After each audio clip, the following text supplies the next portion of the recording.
Hi students, welcome to today's physics class. In the last class, we have started unit 11, waves. We have discussed about the definition of waves, types of waves, mechanical wave and non-mechanical wave. Also, we have learned the comparison of transverse waves and longitudinal waves. Then we have discussed some terms and definitions used in wave motion, especially wavelength, frequency and time period, isn't it? In today's session, we are going to discuss about velocity of waves in different media. Let's have an example for this concept. Suppose a hammer which is stroked on rails at a distance. When that person keeps his ear near the rails, at the other end, that person will hear two sounds at different instants. Isn't it? If a person is striking the hammer on the rails at one distance and the other person's, or he keeps his ear at the other end of the rails, that person can hear two sounds in different instants. That means the sound travels through the metallic medium, the solid medium, and also sound travels through the air medium. Isn't it? So here the sound that is heard through the rails is faster than the sound we hear through the air medium. First we will be hearing the sound through the rail medium. Next we will be hearing the sound through the air medium. So here we can understand sound travels through the solid medium is faster than the air medium. Sound travels through the solid medium is faster than the air medium. So we can understand that the velocity of waves is different in different media. Okay? So today's session we are going to discuss about velocity of transverse waves in stretched string. Velocity of transverse waves in stretched string. Let us consider the transverse waves formed in the stretched string. So a string or a rope which is tied at one end.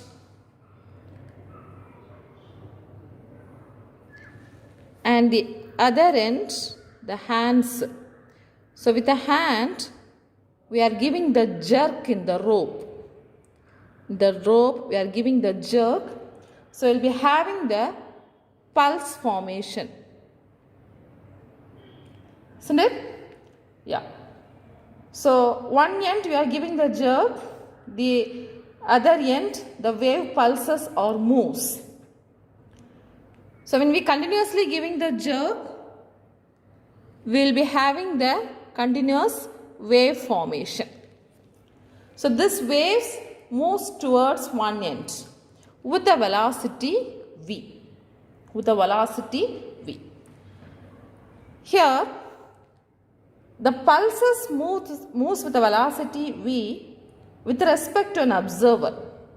If the observer is at rest, the pulses are moves with the velocity v. Isn't it? Suppose an observer is moving. If he or she moves with the velocity v, then the observer will notice that the wave pulse is stationary. Because the wave pulse also moves with the same velocity with the observer's velocity. So it appears to be stationary. Understand?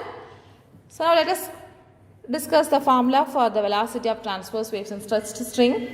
For that, we have to consider an elemental segment in the string. So if this is a jerk given to the rope and the pulse formed in this manner. So in this pulse, we are taking the elemental segment A, B, a part of the pulse. So these are the 2 points on the string at a particular time dt. So we can have the length as dl and dm be the mass of the elemental segment. Okay. Now here we can write the linear mass density mu is given by linear mass density. Mu is given by mu is equal to dm by dl. From this we can write dm is equal to mu into dl. Okay. Here this elemental string AB which forms the curvature of the curvature, that means which looks like an arc of a circle with the center O and radius R.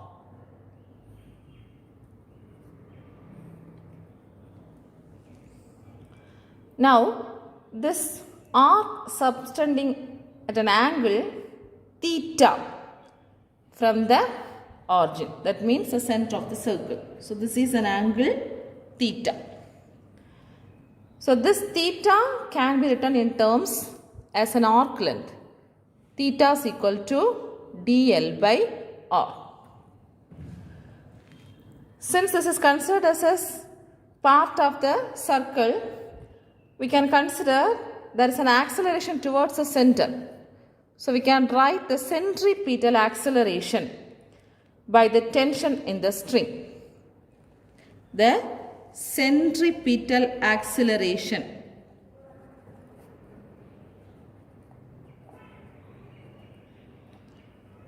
by the string is given by, tension in the string is given by ACP is equal to V square by R. V square by R. So we can write the centripetal force also. A centripetal force can be obtained by multiplying the acceleration with the mass. So centripetal force F, which is acting on the mass dm, is FCP is equal to dm into V square by R. dm into V square by R. So if you are substituting the value dm, that is dm into V square by R is equal to, what is the value of dm? Mu into dl. So mu V square dl by R. Now let's consider the tensional force in this elemental segment AB. Okay, this tensional force T act along the tangent to the line segment. That means, so this is the direction of the tensional force in the segment. Okay, at A and B. So here this tensional force can be resolved into two components, horizontal component and vertical component. So we can split this into two as this is theta by 2 and this theta by 2. For this side, this T can be resolved into two components, that is one is acting along this direction and one is acting along this direction. So this is known as T cos theta by 2. This is an angle theta by 2. So this is sin theta by 2. Understand? So this is the elemental segment AB and the length is taken as dl. So here also we can write this T is classified into two, that is T cos theta by 2 and T sin theta by 2. So this is an angle theta by 2. Okay, listen here. In this diagram, if you look at the component, vertical component t sin theta by 2 and t sin theta by 2, both are in one direction, isn't it? T cos theta by 2, t cos theta by 2 at A and B is in opposite direction. So, t cos theta by 2, t cos theta by 2 get cancelled each other because both are equal and opposite. But t sin theta by 2, t sin theta by 2 gets added up. Okay. So, here the length is very small. The vertical component appears to act towards the center of the arc. Understand? The arc length is taken as very small. The t sin theta by 2 and t sin theta by 2 appears to act towards the center of the arc. So, they can add it up. So, the net radial force we can written as Fr equal to t sin theta by 2 plus t sin theta by 2. That is equal to 2t sin theta by 2 because cos theta by 2 gets cancelled. Okay. So, the net radial force Fr equal to 2t sin theta by 2. Here, the amplitude of the wave is very small. A small jerk is given, isn't it? Since the amplitude is very small, we can compare the length of the string. That is, the sine of the small angle is approximately equal to theta. That is, the length is very small, theta is also small. So, we can write sin theta by 2 is equal to what? Theta by 2. Sin theta by 2 is approximately equated to theta by 2. So, when we are writing the radial force, Fr is equal to 2t into theta by 2. Okay. So, we can write 2 get cancelled, t into theta. This is the value of Fr. Now, we can substitute the theta value from the previous equation. So, what is that? Theta is equal to dl by r. That is, for smaller arc length, we can write theta is equal to dl by r. So, when we substitute the radial force Fr is equal to what? T into dl by r. T into dl by r. Understand? Now, at equilibrium, that is applying the Newton's second law, at equilibrium, the radial component of the force is equal to the centripetal force. The radial component of the force is equal to the centripetal force. So, if you are equating the two equations, that is centripetal force, already we have got it, that is mu into v square dl by r. This is centripetal force, and radial force is t into dl by r. So, now we can equate these two for equilibrium condition. T into dl by r is equal to mu v square dl by r. Now, r get cancelled, dl get cancelled. T is equal to mu into v square.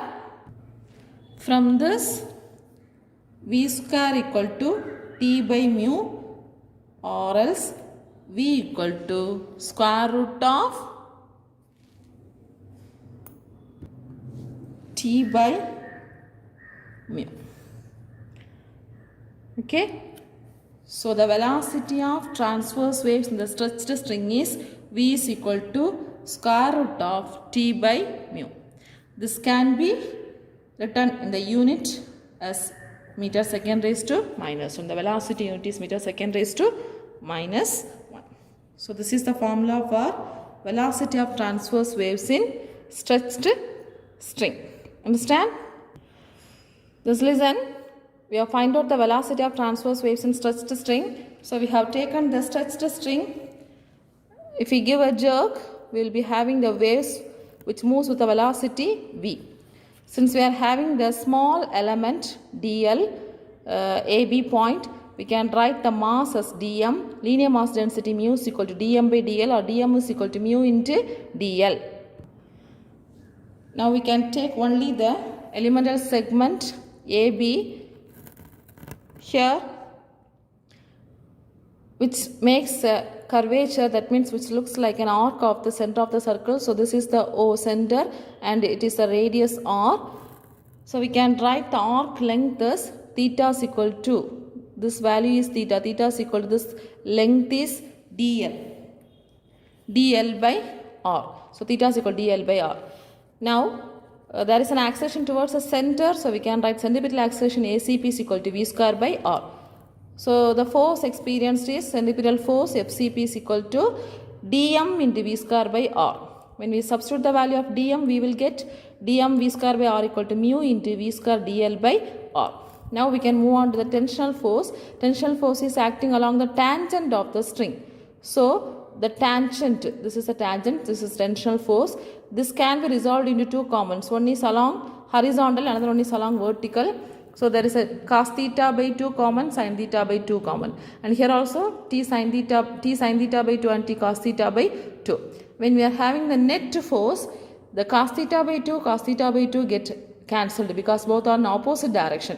But sin theta by 2 get added up, and which appears to be the center of the circle. So we can write the radial force as Fr is equal to t sin theta by 2 plus t sin theta by 2. Fr equal to t sin theta by 2. Since theta is very small, we can write sin theta by 2 equal to theta by 2.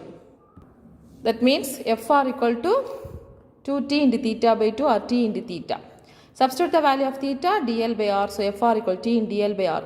At equilibrium position, the both forces are equal, radial force and centripetal force. Just to equate the two forces, we will be getting v is equal to square root of t by mu. This is the velocity of transverse waves in the stretched string. The unit of velocity is meter per second. Here, some observations we can conclude. The velocity of the string is directly proportional to the square root of the tensional force, isn't it? And the velocity of the string is inversely proportional to the square root of the linear mass density. And also this velocity is independent of the shape of wave. Independent of the shape of wave. Understand? So learn this question. Discuss the expression for velocity of transverse waves in stretched string. Thank you, students.